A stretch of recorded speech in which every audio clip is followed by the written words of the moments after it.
Hello students, मैं commerce वाले गुरुजी। हम कर रहे हैं बिजनेस स्टडी का रिवीजन और इसके अंदर आज का जो डे है हमारा वो डे नंबर 7 है। और आज का जो हमारा टॉपिक है वो है स्टाफिंग। ये आपका एक पूरा चैप्टर है और ये बहुत ही इंपॉर्टेंट चैप्टर है आपके कोर्स के अंदर, क्योंकि इसके अंदर से बहुत सारी केस स्टडीज आती हैं। तो बहुत इंपॉर्टेंट चैप्टर है, इसलिए इसको मैं 2 पार्ट में बनाऊंगा। ये पार्ट फर्स्ट है, पार्ट सेकंड इसके बाद आएगा डे 8 के अंदर। तो सबसे पहले बात करते हैं कि स्टाफिंग होता क्या है। स्टाफिंग जो वर्ड है वो स्टाफ से बना हुआ है ना। स्टाफिंग मतलब स्टाफ, स्टाफ मतलब एम्प्लॉइज, यानी कि एक बिजनेस के अंदर जो ह्यूमन रिसोर्सेज होते हैं, है ना। HR डिपार्टमेंट भी होता है, ह्यूमन रिसोर्सेज मैनेजमेंट, है ना। तो वो ह्यूमन रिसोर्सेज जो होते हैं, यानी कि जो आपके एम्प्लॉइज होते हैं, जो आपके वर्कर्स होते हैं एक ऑर्गेनाइजेशन के अंदर, एक बिजनेस के अंदर, जिसको हम स्टाफ बोलते हैं, उसी से ये वर्ड बना हुआ है स्टाफिंग। तो स्टाफिंग एक प्रोसेस भी है और स्टाफिंग बहुत ज़रूरी है। तो इस स्टाफिंग के बारे में जानते हैं, लेकिन इसको जानने से पहले हमारे नारायण मूर्ति जो कि CEO है इन्फोसिस कंपनी के, उन्होंने क्या कहा इसके बारे में वो जानते हैं। उनका कहना है our assets walk out of the door each evening. उन्होंने बोला है कि our asset walk out of the door each evening, यानी कि हमारी जो एसेट है इवनिंग को हमारे यहाँ से चली जाती है। And we have to make sure that they come back the next morning. वो कह रहे हैं कि हमारी एसेट्स जो है, हमारी जो एसेट्स है वो हर इवनिंग को चली जाती हैं और हम ये श्योर करना चाहते हैं कि वह नेक्स्ट मॉर्निंग को वापस आ जाए। अब ऐसी कौन सी एसेट्स हैं जो एवरी इवनिंग, हर इवनिंग को चली जाती है और हम श्योर करना चाहते हैं कि मॉर्निंग में वापस आ जाए? वो जिस एसेट्स की बात कर रहे हैं वो है उनके एम्प्लॉइज, वो है उनका स्टाफ। वो उनको अपनी सबसे बड़ी एसेट मानते हैं। तो स्टाफ सबसे बड़ी एसेट्स होती है नारायण मूर्ति के हिसाब से। और इसके अलावा जो अभी हम आगे इसकी मीनिंग्स पढ़ेंगे और इसकी इंपॉर्टेंस पढ़ेंगे, इसका प्रोसेस पढ़ेंगे, उसके बाद आप खुद यह मान जाएंगे, आपको खुद यह लगने लग जाएगा कि एक बिजनेस के अंदर सबसे बड़ी एसेट्स जो होती है वो स्टाफ होती है, क्योंकि स्टाफ ही बिजनेस को खड़ा कर सकता है और ब्रेक भी कर सकता है।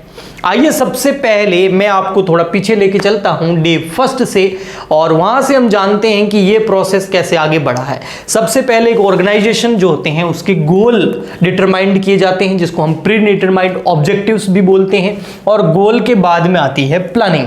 तो प्लानिंग वाला हमने चैप्टर किया था कि ये जो गोल डिसाइड किए हैं, प्री डिटरमाइंड ऑब्जेक्टिव और गोल्स, उनको कैसे अचीव करना है उसकी प्लानिंग करना। प्लानिंग के बाद में हमने पढ़ा ऑर्गेनाइजिंग, यानी कि जो रिसोर्सेज हैं उसको किस तरीके से ऑर्गेनाइज करना है और बिजनेस का एक स्ट्रक्चर, ऑर्गेनाइजेशन का एक स्ट्रक्चर तैयार करना ऑर्गेनाइजिंग के अंदर हमने समझा।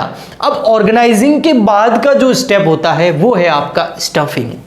स्टाफिंग जो है वो ऑर्गेनाइजिंग के, जैसे ऑर्गेनाइजिंग खत्म होता है उसके बाद आपका स्टाफिंग स्टार्ट हो जाता है। स्टाफिंग जो मीनिंग है स्टाफिंग का, उसके हिसाब से staffing is putting people to the jobs. Staffing क्या है? लोगों को जॉब पे लगाना, पीपल्स को जॉब पे पुट करना ही स्टाफिंग है। इसके अलावा सेकंड इसकी मीनिंग के अंदर और कुछ इसकी चीजें हैं, उसको समझे तो नेक्स्ट लाइन आती है right person in the right position. Staffing के अंदर क्या होता है? Right person in the right position. इसको मैंने शॉर्ट में बनाया है RP in the RP। RP का मतलब हो गया right person in the RP, मतलब right position. RP in the RP, यानी कि right person in the right position होना बहुत जरूरी है। अभी इसको एक एग्जांपल से मैं आपके माइंड को एक्टिव करता हूं, समझाता हूं यहां पर राइट पर्सन और राइट पोजीशन से क्या मतलब है, जो कि स्टाफिंग के अंदर किया जाता है, जो कि बहुत इंपॉर्टेंट है। इसका एक एग्जाम्पल आता है, एक लाइन में बोलता हूं आपको, water water everywhere not a drop to drink. Water water everywhere not drop a drink. पानी तो हर जगह है लेकिन पीने लायक नहीं है, एक बूंद भी पीने लायक नहीं है। तो क्या वो पानी कुछ काम का है? हमारी इस अर्थ के ऊपर 2/3, पूरी अर्थ के ऊपर 2/3 क्या है? वाटर है, पानी है। लेकिन उस 2/3 में पीने लायक पानी बहुत स्केयर है, यानी कि बहुत कम है। समुद्र है बहुत ज्यादा, लेकिन वो पीने लायक पानी नहीं है। तो ऐसे के ऐसे इस दुनिया में पीपल्स, लोग, ह्यूमन बहुत ज्यादा है, लेकिन कौन सा पर्सन, कौन सा इंसान कौन सी जॉब के लायक हैं, ये स्टाफिंग के अंदर डिसाइड किया जाता है। इसीलिए बोला आरपी इन आरपी, यानी कि right person in right position. अगर राइट पर्सन चूज नहीं किया और उसको राइट पोजीशन पे नहीं लगाया तो वो फिर कुछ काम का नहीं है। और अगर आपके ऑर्गेनाइजेशन के अंदर ये चाहते हैं कि हमारा राइट पर्सन राइट पोजीशन यानी कि राइट जॉब पर हो, तो आपको स्टाफिंग फॉलो करना पड़ेगा। इसलिए स्टाफिंग बहुत इंपॉर्टेंट है। नेक्स्ट आता है इसके अंदर मीनिंग के अंदर, staffing is a continuous process. Staffing हमेशा कंटिन्यू चलने वाली प्रोसेस है, क्योंकि कुछ एम्प्लॉइज हमें बिजनेस से छोड़ के भी जाते हैं, कुछ हम बिजनेस का एक्सपांसन करते हैं तो नए एम्प्लॉइज की भी जरूरत पड़ती है।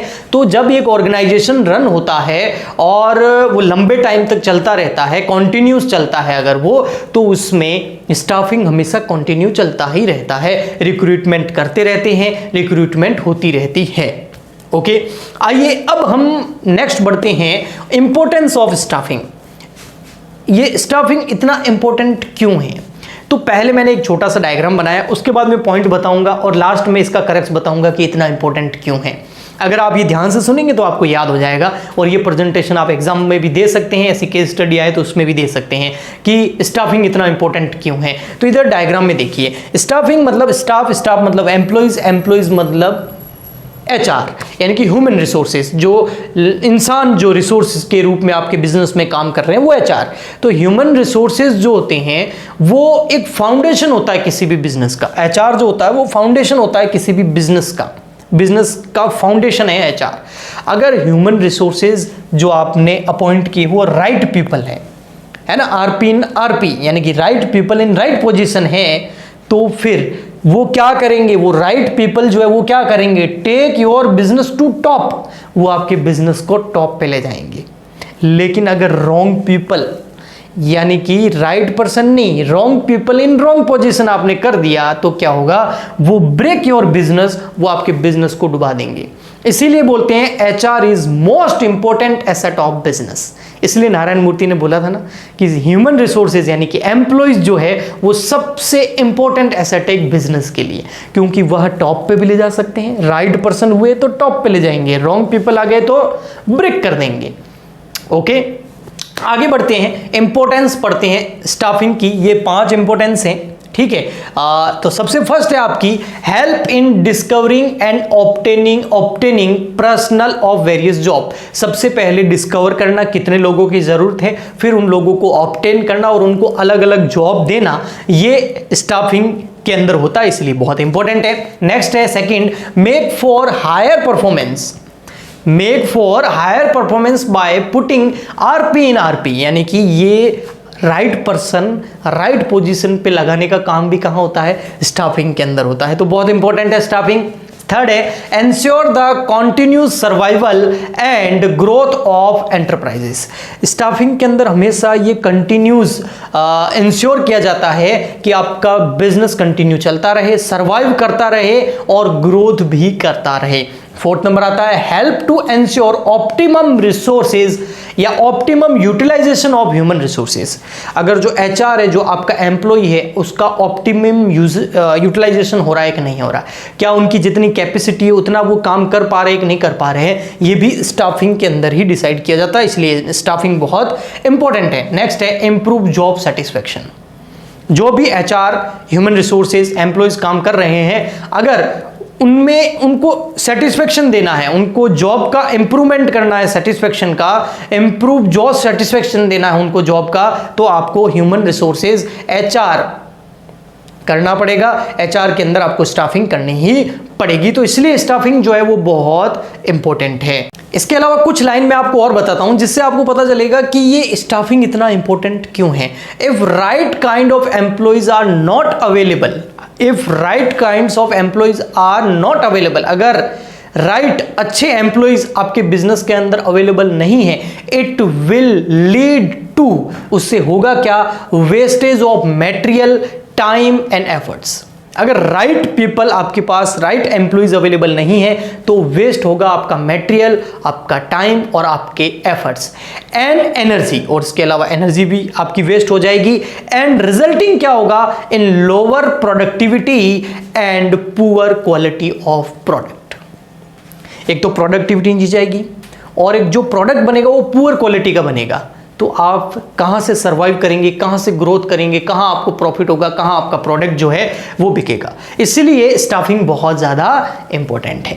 नेक्स्ट आता है हमारा स्टाफिंग प्रोसेस। ये बहुत इंपॉर्टेंट है और ये एग्जाम में भी इसके ऊपर कई सारी केस स्टडी भी आ जाती है। तो स्टाफिंग प्रोसेस जो है उसके अंदर फर्स्ट, इसके अंदर टोटल 8 पॉइंट्स है स्टाफिंग प्रोसेस के, लेकिन हम 1 बाय 1 करते हैं। सबसे फर्स्ट है estimating the man power requirement. सबसे पहले स्टाफिंग प्रोसेस के अंदर सबसे पहले ये एस्टिमेट किया जाता है कि आपको कितने लोगों की जरूरत है, कितनी मैन पावर चाहिए, how many person need and what type, कितने लोग चाहिए, किस टाइप के चाहिए, किस क्वालिफिकेशन के चाहिए। तो यहां पर ये डिसाइड करने के लिए 2 चीजें देखी जाती है, एक वर्कलोड और एक वर्कफोर्स। वर्कलोड मान लेते हैं, वर्कलोड और वर्कफोर्स को मैं आपको समझाता हूं। मान लेते हैं वर्कलोड जो है वो 100 जनों का है, 100 एम्प्लॉय चाहिए आपको काम करने के लिए, आपका काम इतना ज्यादा है कि 100 एम्प्लॉय चाहिए, और वर्कफोर्स है आपके पास 120। वर्कलोड कितना है, 100 लोगों का है, कितने 120। तो ये आपका ओवर स्टाफिंग हो गया है। तो यहां पर 20 जो लोग हैं, जो एम्प्लॉयज हैं, उनको आपको निकालना पड़ेगा। और नेक्स्ट है, अगर आपके पास फॉर एग्जांपल के लिए जो वर्कलोड है वो 100 का है, लेकिन आपके पास वर्कफोर्स कितनी है, 90 है, काम 100 जनों का है लेकिन 90 जन ही है, तो 10 को और अपॉइंट करना पड़ेगा, रिक्रूट करना पड़ेगा। तो वर्कफोर्स इसको बोलते हैं अंडर स्टाफिंग। तो वर्कफोर्स और वर्क लोड के हिसाब से जो है यहां पर रिक्वायरमेंट तय की जाती है मैन पावर की। उसके बाद सेकंड पॉइंट आता है फिर आपका रिक्रूटमेंट। रिक्रूटमेंट का मतलब होता है सर्चिंग फॉर एम्प्लॉइज, एम्प्लॉइज को सर्च करना। वो कैसे कर सकते हैं अपन, इंटरनली भी कर सकते हैं कंपनी के अंदर, एक्सटर्नली सबसे बेस्ट रहता है, उसके अंदर एडवर्टाइजमेंट वगैरह, न्यूज़पेपर, टीवी वगैरह इधर उधर दिया जाता है, और उसके अंदर जो है रिक्रूटमेंट करके यानी कि सर्च किया जाता है एम्प्लॉइज को, जिस क्वालिटी के, जिस चीज़ के आपको एम्प्लॉय चाहिए, इसके लिए एडवर्टाइजमेंट वगैरह सब तैयार किया जाता है। नेक्स्ट आता है आपका थर्ड, सिलेक्शन। एम्प्लॉइज आएंगे, वो वहाँ आपके लिए अप्लाई भी कर देंगे जॉब के लिए। अब आपको सिलेक्शन करना है कि इतने सारे लोगों ने जो अप्लाई किया है, एप्लीकेशंस जो आई हैं जॉब के लिए, उसमें सिलेक्शन करना है उन एम्प्लॉइज का जिनका क्वालिफिकेशन वगैरह आपकी जॉब के हिसाब से सही है। और उसके बाद आप उनका इंटरव्यूज कराएंगे, और इंटरव्यू कराने के बाद में जो एम्प्लॉइज आपको एकदम सही लगेंगे उनको क्या करेंगे, आप एम्प्लॉयमेंट कॉन्ट्रैक्ट उनके साथ कर देंगे, यानी कि उनको आपने जॉब दे दी। फिर 4th नंबर आता है प्लेसमेंट एंड ओरिएंटेशन। ये देखिए क्या है, प्लेसमेंट का मतलब है जिस एम्प्लॉइज को आपने, जिन एम्प्लॉइज को आपने चूज किया है, सेलेक्ट किया है, इंटरव्यू के बाद में उनके साथ कॉन्ट्रैक्ट कर दिया है, उनको उनकी पोजीशन बताना कि उनकी पोजीशन क्या है वो बताना। एंड ओरिएंटेशन का मतलब होता है कंपनी की पॉलिसीज क्या है, कंपनी का एनवायरनमेंट कैसा है, कंपनी में कौन टॉप लेवल है, कौन मिडिल लेवल है, कौन लोअर लेवल है, जो एम्प्लॉय की पोजीशन है उसके नीचे सबऑर्डिनेट कौन है, उसके ऊपर कौन है, उसके कलीग्स कौन है ना। यानी कि सारे जितने भी एम्प्लॉयज हैं उनके साथ उसका इंट्रोडक्शन कराना, कोई मीटिंग करना और फेमिलियर करना उसको। तो ये होता है ओरिएंटेशन के अंदर। फिर आता है आपका 5th नंबर प्रोसेस। इस प्रोसेस के अंदर 5वां पॉइंट आता है आपका ट्रेनिंग एंड डेवलपमेंट। अब वो जो एम्प्लॉय आपके बिजनेस के अंदर आया, आपके ऑर्गेनाइजेशन के अंदर आया है, आपके कल्चर को समझेगा, आपकी बिजनेस पॉलिसीज को समझेगा, और उसके बाद उसको इसकी ट्रेनिंग देनी बहुत जरूरी है, अदरवाइज वो उतना परफेक्ट काम नहीं कर पाएगा, या और भी उसको कुछ सीखने के लिए, उसके डेवलपमेंट के लिए उसको ट्रेनिंग देना बहुत जरूरी है। ट्रेनिंग देने के बाद में नेक्स्ट पॉइंट आता है 6th most important, performance appraisal. यानी कि आपने ट्रेनिंग दे दी, अब उसको कुछ टाइम तक काम दीजिए, और काम देने के बाद में उसकी परफॉर्मेंस कैसी है वो पहचानिए। उसी के हिसाब से आप डिसाइड कर सकते हैं कि इस एम्प्लॉय को कितने लंबे टाइम तक अपने साथ जोड़े रखना है, या फिर इसका प्रमोशन वगैरह कैसे करना है। नेक्स्ट 7th पॉइंट आता है आपका, प्रमोशन से रिलेटेड है, प्रमोशन एंड करियर प्लानिंग। देखो, एक एम्प्लॉय अगर बहुत बेस्ट है, यानी कि right person in right position है, राइट जॉब पे है, तो अब आपको उसका प्रमोशन टाइम टू टाइम करना पड़ेगा, आपको उसकी करियर की प्लानिंग करनी पड़ेगी, है ना। नारायण मूर्ति जी ने क्या बोला, है ना, कि एवरी इवनिंग हमारी एसेट चली जाती है और हम मेक श्योर रहते हैं कि मॉर्निंग में वापस आ जाए। तो इवनिंग में जा तो रही है लेकिन मॉर्निंग में वापस आए, इसको श्योर कैसे करेंगे? आप उनका प्रमोशन डिज़ाइन कीजिए, आप उनका करियर प्लानिंग डिज़ाइन कीजिए, तो ये बहुत ज़रूरी है। उसके बाद 8 नंबर आता है कंपनसेशन, यानी कि पे प्लान। उनके लिए, उनको पेमेंट करने के लिए आपने पे स्केल क्या बना रखी है, पे प्लान क्या बना रखी है। ये 2 तरह के हो सकते हैं, डायरेक्ट और इनडायरेक्ट। डायरेक्ट का मतलब है डायरेक्ट वेजेस, सैलरी, बोनस दे दो। इनडायरेक्ट का मतलब है उनका कोई इंश्योरेंस पॉलिसी करा दो, है ना, और कोई ऐसी परक्यूजिट दे दो उनको जिससे वो वहां पर रहे। तो ये स्टाफिंग प्रोसेस था। आने वाले वीडियो के अंदर इस चैप्टर को हम और आगे बढ़ाएंगे। लेकिन अगर आपको ये लेक्चर बहुत अच्छा लगा है, मुझे पता है, तो आप नीचे लाइक ज़रूर करें, कमेंट ज़रूर करें, सब्सक्राइब करें, शेयर करें, सपोर्ट करें। हम ऐसे ही आपके लिए वीडियोज़ लाते रहेंगे। हम मिलते हैं नेक्स्ट वीडियो में, तब तक के लिए गुड बाय, थैंक यू।